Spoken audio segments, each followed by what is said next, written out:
So what do we reckon then overall? Well, I've got a good comparison lap that I'll put in the description, which is the pole lap that the Porsche Penske Motorsport car did with Kevin Estre at Le Mans this year. And that actually helps us to think a bit more about the decisions we're going to make. Because though they are all the same car, there is no proper kind of apples for apples comparison. The reason being is that Le Mans Ultimate is the official Le Mans game. And what that means is things such as tyre parameters are going to be different, even compared to other hardcore sims, such as iRacing or Automobilista 2. And the reason being is because their deal is not with the ACO, it is with IMSA. So the tyres, the handling, those kinds of characteristics, they are going to be borrowed from the IMSA version of the car, which, whilst similar, is not the same. So that's why lap time, even though the iRacing one was the fastest one, is not a factor in this. And in reality, you would expect the iRacing one to be the faster one out of the four, because typically it ends up being faster. That's to do with things such as the physics and the handling. I mean, if you look, for example, at Spa in the GT3s, you will find that the fastest lap times are typically 3 or 4 seconds faster than the actual Spa 24 fastest lap times are.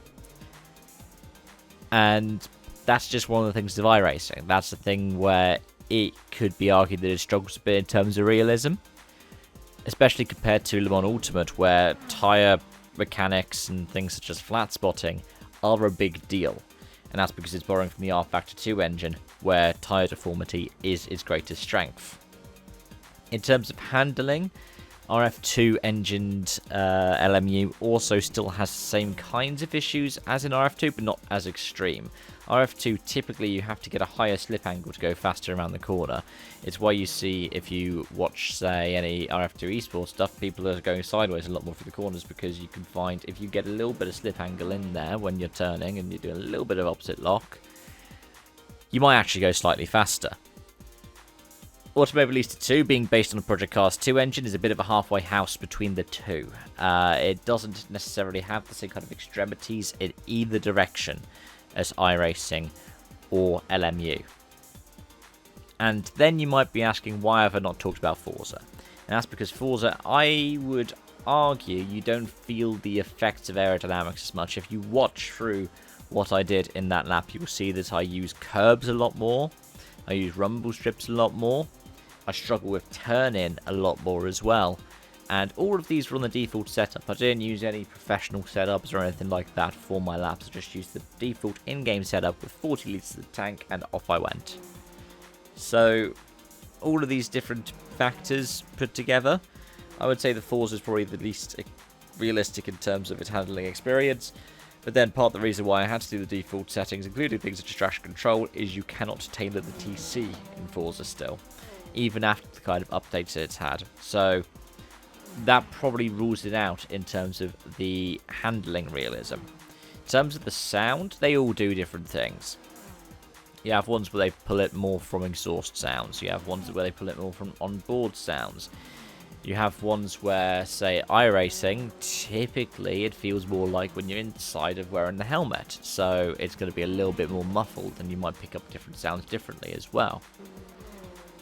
It is worth pointing out that in terms of setup that I'm using here, I have headphones on that have got a kind of mock surround sound speaker, and in terms of wheelbase, I'm using a Fanatec CSL-DD with Formula 2.5 wheel and Club Sport V3 pedals with vibration motors. And all of those can have little factors, well, little impacts, because it means that it makes iRacing perform a bit better. If I was on a G29, for example, I would probably be turning around and saying that LMU was the better option compared to iRacing. But they all have their different pros and cons, and you can see that in the graphics as well. iRacing typically has been one of the more dated graphically, and actually the version of Le Mans is by far the oldest, whereas the other three have all been done in the last couple of years. iRacing's is by far the oldest one. Meanwhile, Forza has a weird barrier on the outside of the Porsche curves, which I don't really understand why it does that, because it's a game that has a licensing deal with Le Mans, I believe. I think there still has to be able to include it in the game. And AMS2 and LMU look very similar, though of course the most up-to-date one, even though the one for AMS2 is released slightly later, is the LMU one, just because it's got the ACO license. So things like sponsor hoardings or any kind of changes to the track that happened very recently are going to be in LMU.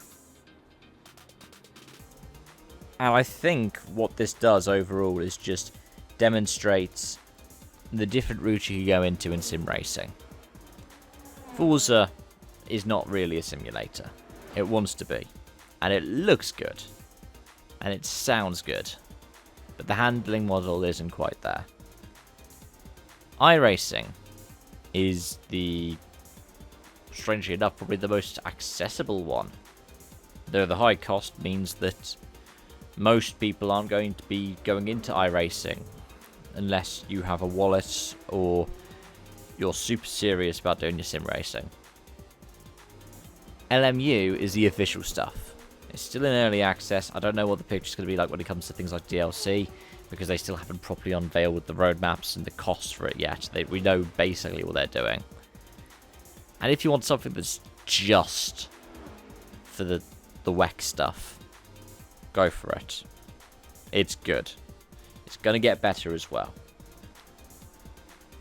But around, for all-around stuff, I would go with AMS2. It's got the similar kind of variety that you get in iRacing for a fraction of the cost. And it looks good, it sounds good, it's accessible. So if you were asking me what I would recommend, those are my recommendations. If you just want to have something easy that you're playing on a pad, go with Forza. If you want something that's an all-rounder, you go with AMS2. If you want something specifically for World Endurance Championship, you go with LMU. And if you are a hardcore sim racer or wanting to become a hardcore sim racer and you've got some serious money behind you to be able to invest in it, go with iRacing. Thanks for watching, folks. I hope to see you again soon. Bye for now.